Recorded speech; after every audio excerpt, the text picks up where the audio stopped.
From here is the title of the work, which is Somniculus, which is Latin for light sleep. And the interest in this idea of light sleep was this state of being in the world that's not completely distracted from what's around us. It's a way of being present, being attentive to sounds, to feel whatever is around us, but at the same time having our eyes closed. Could you talk more about that shift towards making Somniculus? Maybe what were the kind of early ideas that were underway when you were invited to create a commission for Jeu de Paume?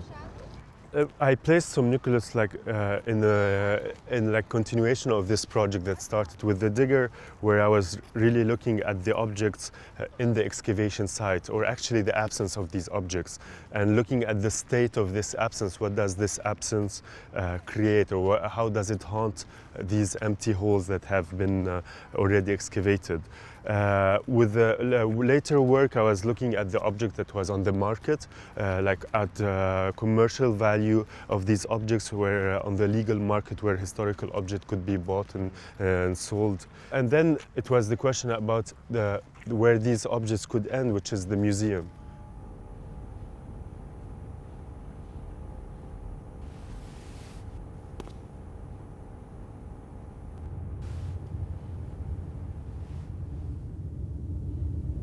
And for me, it was important to film inside the museums that are here in Paris. I mean, or like Western Museum. These museums that today consider themselves as universal museum. And I'm interested in this notion of what's universal, like this museum that wants to be the museum of all geographies and of all times. And how does it, there's condensation of all these times inside this structure, or inside this institution.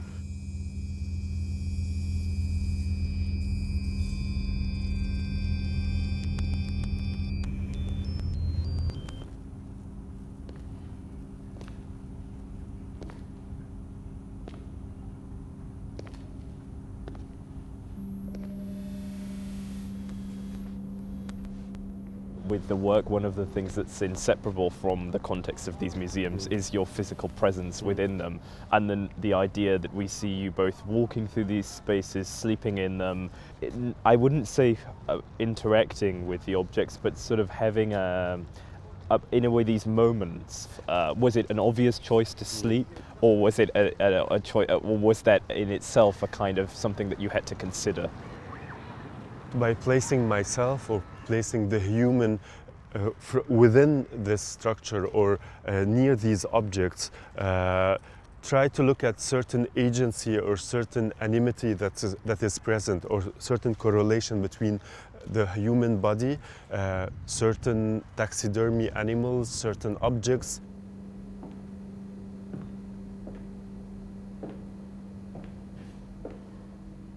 Placing my body inside my work is something that I do, and I did several times in different works.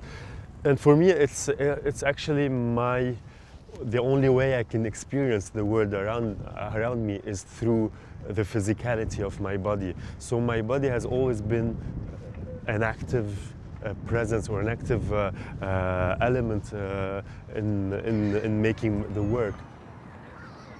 I think the questions was always about the object itself. I mean, even when I'm for Somniculus, I shot in the Louvre, in Musée Quai Branly, Natural History Museum, Musée de l'Homme, and Hunting Museum. And it wasn't about the structures of these institutions per se, but about certain objects that are hosted inside these institutions.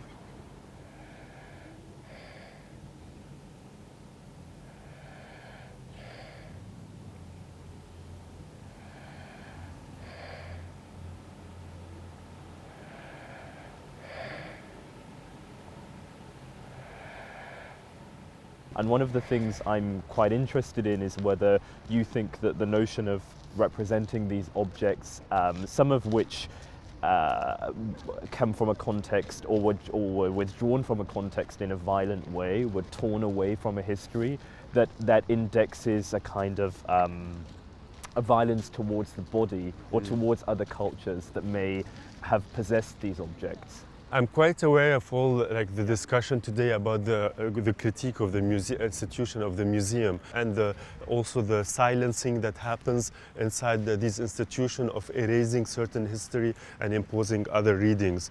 What I try to suggest that, I mean, today our relation to objects have been completely taken hostage by consumerist, neoliberal world we live in. And the museum, it's being also an institution, part of this neoliberal system, especially with this new notion of the universal museum today that's trying to attract the maximum number of people, and it's about numbers and rates and the whole economy that's behind it.